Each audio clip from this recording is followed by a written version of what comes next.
and thank you very much for joining me again.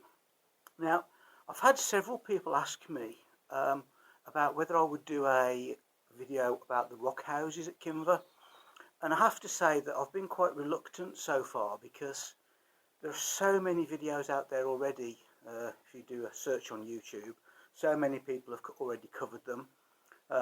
Local knowledge of the rock houses is pretty much complete, so not really my sort of thing. I tend to prefer to go and look for something that's a bit more unusual and things that are not so well known. But having said that, I'm going to start today's video off at Nanny's Rock. There are some things very nearby here that I'd like to show you, so we might as well start off with a quick look around here at Nanny's Rock.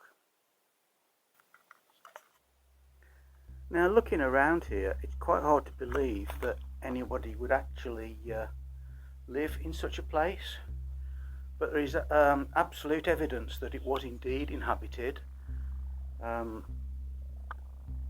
are several records of people who actually lived here,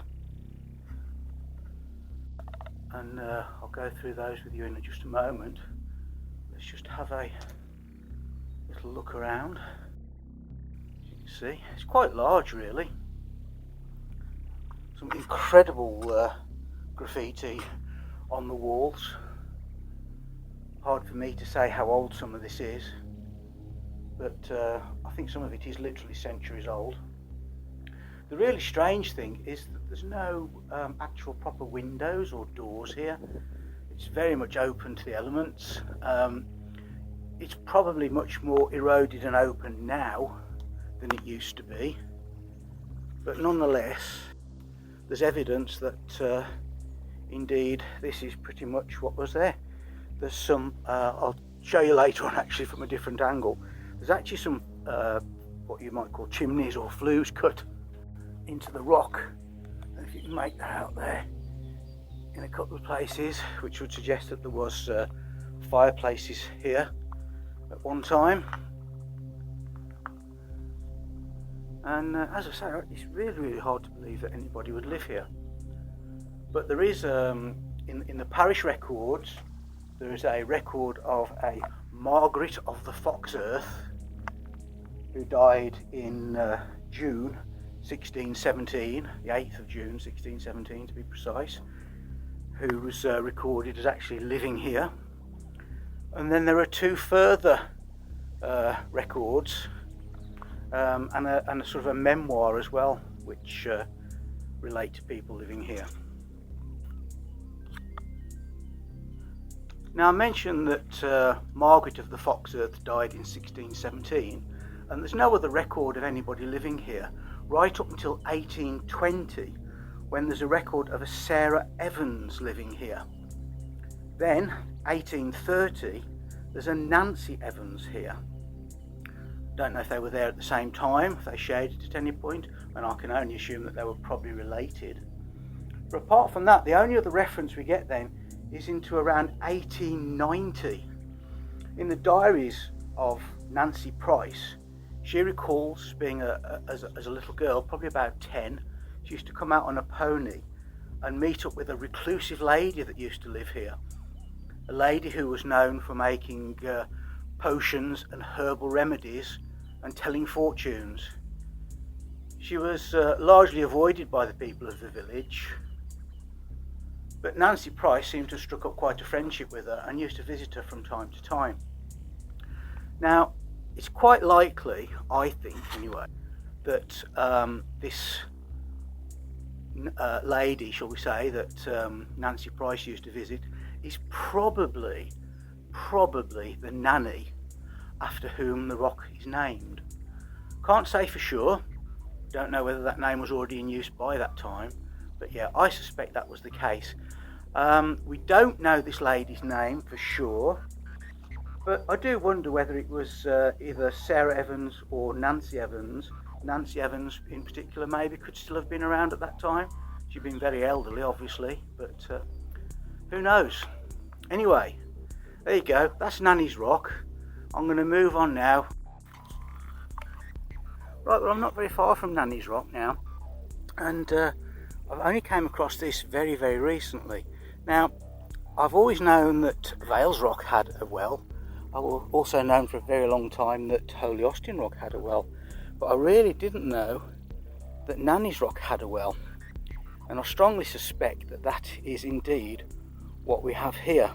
I can't be 100% certain, I must admit, and I was going to say it's unknown. It's obviously not unknown because somebody must know of its existence, because they've gone to the trouble of fencing it off.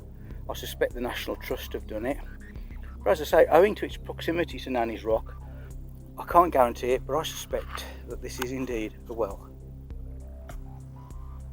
Right, well, we're not very far away from Nanny's Rock, and years ago as a teenager I first came across this. I can't honestly remember whether it was one of my friends who showed it to me or whether I just stumbled across it.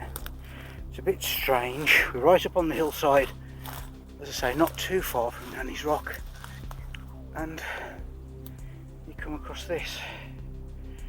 I can't find any record anywhere of what this is. But if you go back to my previous video, The Million, I was talking to you about Home Guard auxiliary units and their bunkers, or OBs, operational bases as they used to be called. And I was speculating as to whether there was one in the Million that's associated with the Kinver and Enville Home Guard. But I also wonder whether this was anything to do with that. Could this have been a Home Guard auxiliary unit bunker? They would normally be extremely well hidden. The ones that were built to standard designs were, I'd say, like a Nissan hut style with a brick base, and then they'd be completely covered over and heavily camouflaged. Could fit that bill. And the other intriguing thing about this is that there's some very unusual graffiti carved into the rock above, and we'll have a sort of climb up there in a second and see if I can show you that, see what I'm talking about. Now, this intrigues me. In the rock just above that structure I've just shown you, there's lots and lots of graffiti, but this in particular caught my eye. I don't know if you can make it out. It actually says 7th Worcestershire. Now, I've been trying to research that as much as I can, and I seem to keep finding conflicting info, but basically the 7th Battalion Worcestershire Regiment was formed in 1908, thereabouts, and actually comprised of a number of companies. D Company was based in Lion Hill, Stourport-on-Severn, but there was a half company for D Company based in Kinver. Now, I know that the 7th Worcestershire saw action in both the First and Second World Wars, but I wonder what they were doing here. Right, well, that's it for today's video. Thanks very much for watching. What we really need now is a military historian to come along and fill us in a bit more about the 7th Battalion Worcestershire Regiment, as to perhaps what they were doing here up on Kinver Edge. I do have my doubts, to be honest, about whether that structure was anything to do with the Home Guard auxiliary units. They had to be very, very well hidden. It's hard to say after all these years now as to whether that was indeed one. I know that the Royal Engineers came along after the war and actually destroyed and demolished most of the known ones, and oddly enough there don't seem to be any known ones in Staffordshire, but anyway, who knows. So anyway, I'll leave it at that. I hope you've enjoyed it, as I say, and please subscribe if you can. If you liked it, give me a like, and I'll speak to you again on the next one. Cheers for now.